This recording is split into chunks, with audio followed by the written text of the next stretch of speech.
कवि रामकृष्ण बारिक आज गोटे कविता लिखिं जो कवितार से कहवाई चेष्टा कर कौन भल होईची आज गांधी नहांते कारण कौन गांधी जयंती सका राति जाए कौन हुए आज सबुठी मिलिबे गांधी रास्ता रे घाटा रे फोटो रे फेसबुक रे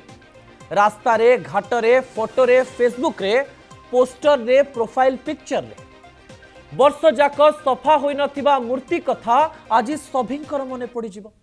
बापुंक चश्मा बदलिब बेकरे भक्तिर फूलमाल एते पड़िब जे महात्मांक मुह लुचिजिव टीवी रे गांधी को नहीं स्मृतिचारण हेब से गांधी कहांती शीर्षक रे वितर्क हेब गांधी को नहीं गप गीत कविता लिखा हेब चलचित्र और नाटक भी प्रदर्शित हेब स्कूल रे गांधी को नहीं घोषा भाषण देबे पिला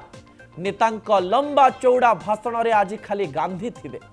मंचरे रघुपति राघव राजा राम गीत गाई राम राज्यर स्वप्न देखाइबे अनेक नेता अनेक जनता दर्शक बंधु हेले कई घंटा परे संजय बुड़ी राति आसिला परे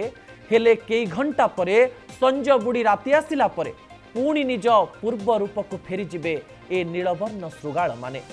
सत्य शांतिर भाषण देउथिबा लोके दुर्नीति रे माती थिबे दंगारे लिप्त थिबे नारी को देवी कहूथिबा लोके बीच रास्ता रे दुष्कर्म करुथिबे लोलुप दृष्टि रे मां भौणी को अश्लील इंगित करुथिबे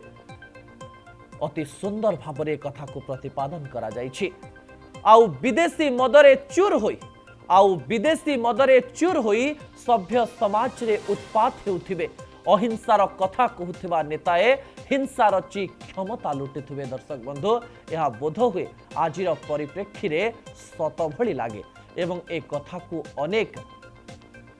कवि निजर कविता माध्यम रे कहिचंते भल होईची आज गांधी नहांते जदि थांते ए बहुरूपी को देखी निजकू क्षमा करि पारि न थांते भल होईची आज गांधी नहांती जदि थांते ए बहुरूपी को देखी निजकू क्षमा करि पारि न थांते पुनश्च हे राम कही टळी पड़ी थांते ए कविताटी आजिर दिन में